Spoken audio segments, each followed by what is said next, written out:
In a few weeks, thousands of students will make the transition to college graduate, but soon after the smiles and excitement begin to fade, most of them will be faced with a daunting question: what's next?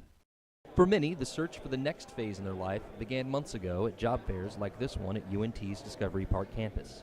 Considering that 53% of college graduates are out of work or underemployed, employers like Matt Tirani of Peerless Manufacturing had this advice for job seekers. They have to be open-minded and don't get too involved in what company it is. Look for experience first, and then once you get some experience, then you could choose the company you want to go with. But if the interviews and handshakes don't lead to that perfect job, are recent grads willing to take that advice?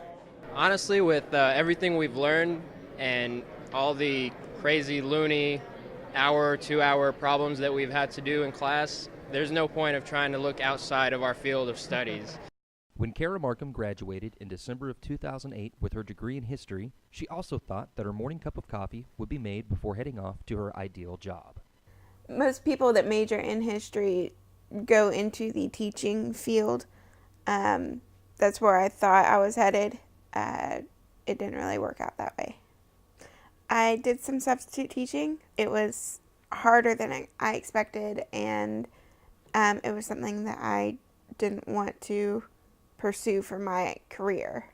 Family life eventually forced Kara to look in an entirely different direction. I work at Southwest Airlines. I was unemployed at the time.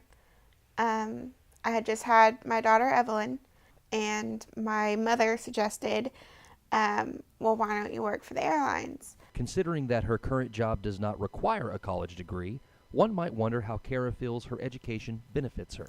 I think it makes you look better as a candidate. Of course, many graduates do end up working in their desired field, but they may find that their career plans change due to things out of their control, like what Jane LeBlanc discovered after receiving her technical writing degree in 2006. Upon graduation, I was still working retail for a while, and then I landed this really great job at CompUSA headquarters in Dallas as an advertising production coordinator. So right out of college, it was great, and then of course CompUSA went out of business, so we all lost our jobs. So a lot of us started signing up with temp agencies. We would come in, 3 or 4 of us at a time, proofreaders, and we would come in and work for 3 or 4 month stretches, sometimes maybe a month, sometimes maybe as long as 8 months.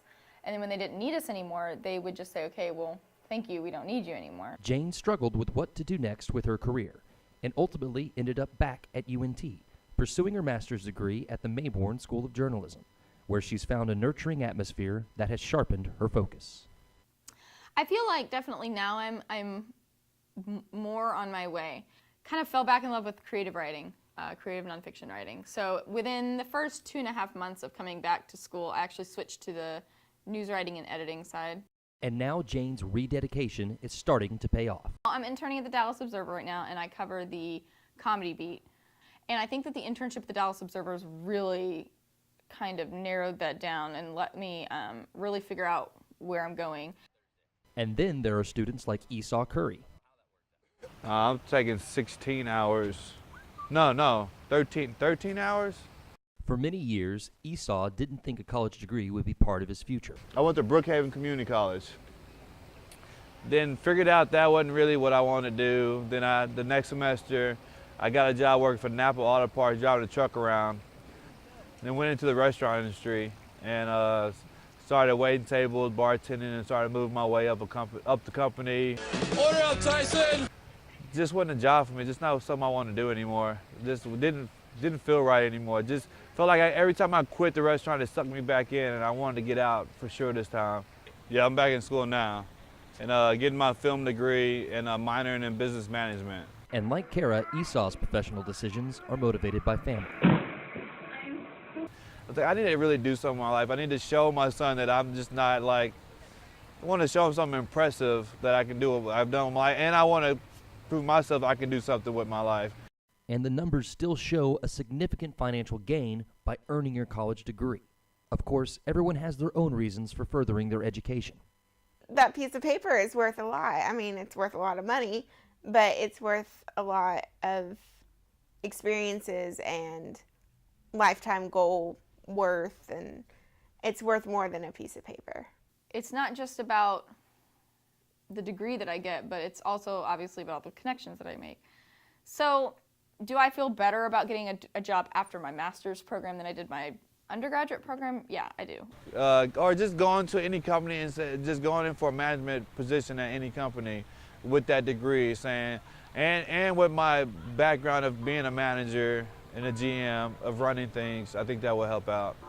So it seems clear that despite the difficulties facing college graduates today, a degree is still seen as not only a point of pride, but a good way to get a leg up in a struggling economy. This is Dustin Copening with NT TV News.